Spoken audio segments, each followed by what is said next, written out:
शुरू करें? हाँ, नहीं, देख लीजिए, पहले आप लोग व्यवस्थित हो जाइए। हाँ हाँ, ठीक।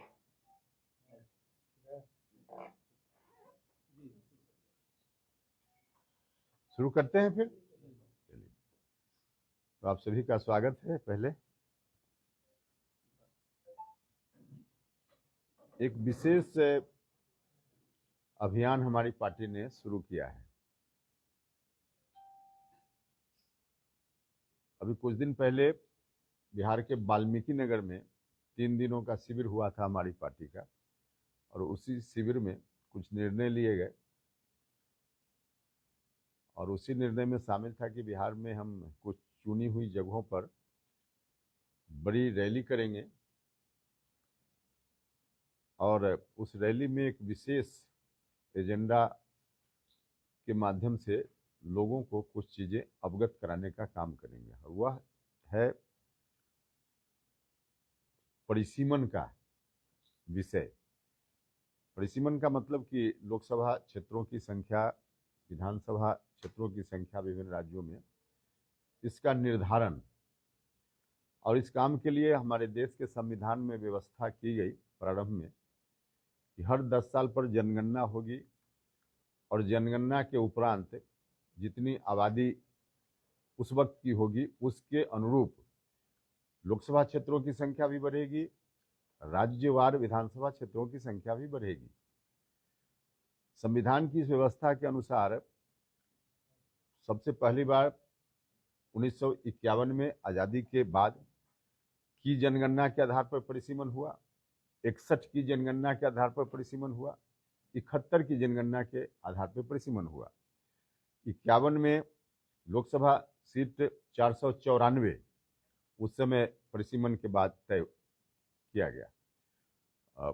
61 में हुआ 494 से बढ़कर 522 हो गया।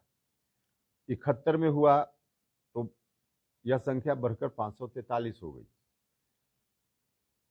उसी व्यवस्था के अनुसार आगे भी परिसीमन होना चाहिए था, लेकिन 1976 में जब आपातकाल देश में लागू था, उस वक्त संविधान में परिवर्तन कर दिया गया और परिसीमन के काम को रोक दिया गया, जो अभी तक रुका हुआ है।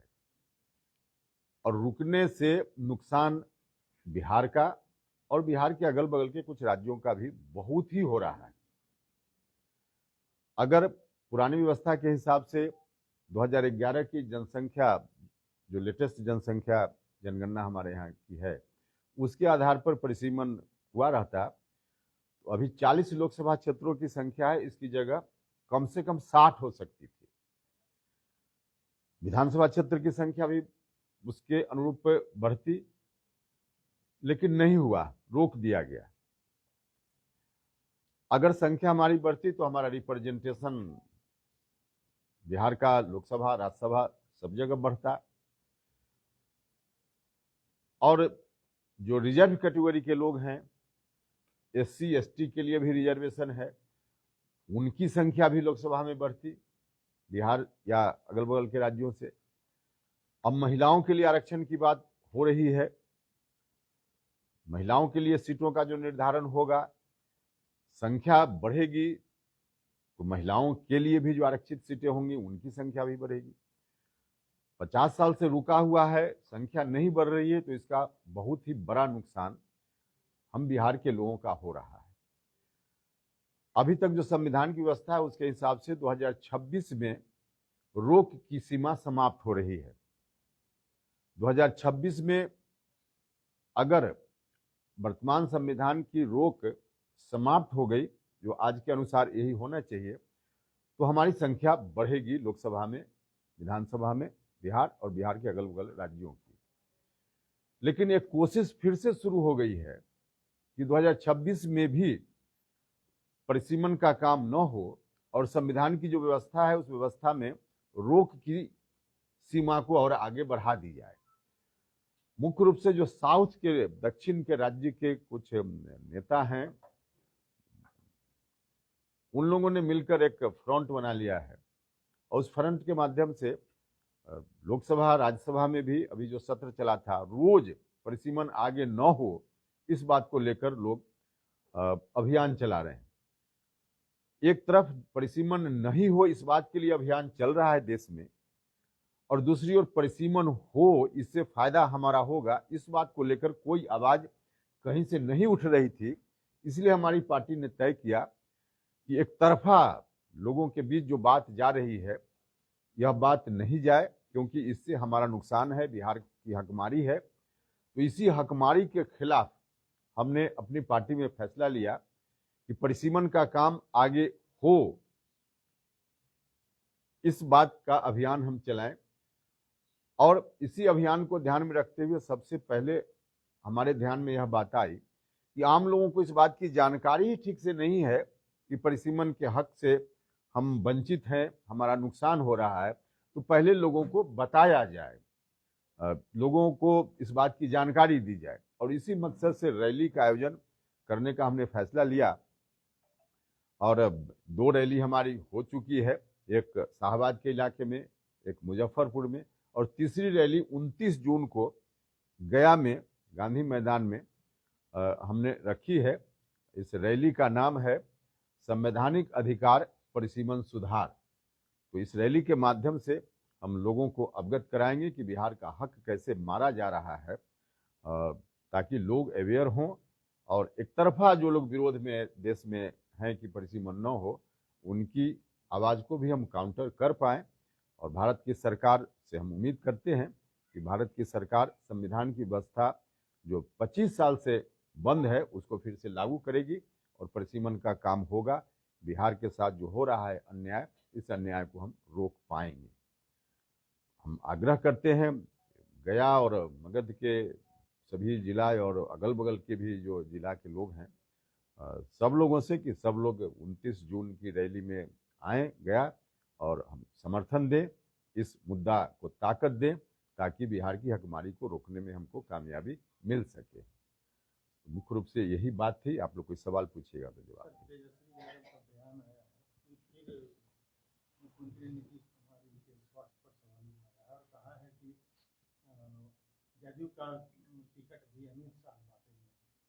देखिए, अब असल बात है कि विपक्ष के पास कोई मुद्दा है नहीं, मुद्दा विहीन विपक्ष है, क्योंकि जो जनता का सवाल है उन सवालों पर भारत की सरकार और बिहार की सरकार बहुत ही सक्रियता से काम कर रही है। तो विपक्ष के पास मुद्दा नहीं है तो अनर्गल बात करते रहते हैं। नीतीश कुमार जी के स्वास्थ्य को लेकर जो भी तेजस्वी यादव जी और दूसरे लोग बोल रहे हैं, पहले लालू जी कितने स्वस्थ हैं और अपनी पार्टी के राष्ट्रीय अध्यक्ष बने हुए हैं। वहाँ देखें, नीतीश कुमार जी लगातार अभी भी बिहार का दौरा कर रहे हैं। कोई दिन ऐसा नहीं जब कोई ना कोई कार्यक्रम में शामिल होते रहते हैं। तो लगातार अभी भी 16 घंटा 18 घंटा काम करने वाला व्यक्ति, और उसके ऊपर इस तरह की टिप्पणी कहीं से मुनासिब नहीं है। चुनाव के ठीक पहले सामाजिक सुरक्षा पेंशन बढ़ाया गया है 400 से 1100। इसमें दिक्कत क्या है? चुनाव के पहले हो बाद में हो, जनता का कुछ लाभ है तो इसमें क्या टिप्पणी करनी? अच्छा काम सरकार ने किया है। चुनाव के पहले ही अगर सरकार कर रही है, जिस मकसद से आप आरोप लगा सकते हैं कि चुनाव को ध्यान में, लेकिन लोगों को लाभ तो है ना, हो गया, लोगों को लाभ मिल रहा है, बड़ी बात है। गृह मंत्री अमित शाह का जो ताजा बयान आया है उससे फिर बिहार में संशय हुआ है। नहीं समय बताएगा बिहार का सीएम कौन होगा। नहीं, देखिए, एक तो हमको लगता है कि बीजेपी का अपना सिस्टम है, उस सिस्टम में कोई चीज पहले भी तय है, लेकिन उस सिस्टम से, उस प्रोसेस से उस चीज को ले जाना पड़ता है उन लोगों को। तो इस मकसद से कई बार इस तरह का बयान आता है। वरना नीतीश कुमार जी के नेतृत्व में बिहार में चुनाव होगा, सरकार बनेगी तो फिर नीतीश कुमार जी मुख्यमंत्री होंगे, यह फाइनल है। इसमें कहीं से कोई अलग कुछ बात ही नहीं है। गया जी कर दिया गया, लेकिन उसको आम बोलचाल की भाषा में अभी तक शामिल नहीं किया गया। जैसे कि आपने भी बोला, हमेशा गया का ही नाम दिया, गया जी। अभी देखिए, मेरा नाम बचपन में ओपी लाल करके लोग गांव में पुकारते थे घर में, आज भी बड़े बुजुर्ग हमको ओपी लाल कह देते हैं।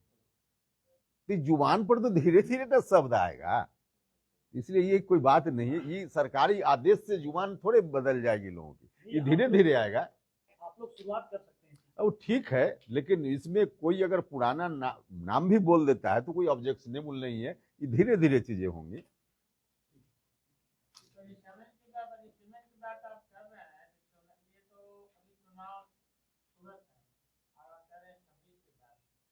उसमें मेरे समझ में नहीं आ रही है, समझ लीजिए, इसीलिए तो हम बैठे हैं आपके साथ। साउथ के लोग, अभी जो लोकसभा का सत्र चला था, तो शायद ही कोई दिन सत्र के दौरान था जब उन राज्यों के एमपी अक्रॉस पार्टी लाइन, किसी पार्टी के एमपी हो, परिसीमन न हो, इस बात को लेकर उन लोगों ने हंगामा न खड़ा किया हो। माने रोज हंगामा करते थे। एक, हाउस से बाहर तमाम वैसे राज्यों के मुख्यमंत्रियों की बैठक बुलाई गई एक राज्य में, और वहां उन लोगों ने मिलकर एक मोर्चा बनाया कि हम विरोध करेंगे। तो विरोध कहीं से शुरू हो गया है, एक तरफा बात लोगों के बीच जाएगी, और वह बात जो हम लोगों के खिलाफ जाती है, तो हमारा दायित्व बनता है ना कि उनको काउंटर करने के लिए हम अभी से सजग रहें। चुनाव किसी राज्य में है, इस बात को लेकर यह पूरे देश का मुद्दा है, इस मुद्दा को हम छोड़ दें अभी, तब तो एक तरफा बात जाएगी ना। तो इसलिए हमने इस मुद्दा को उठाया है।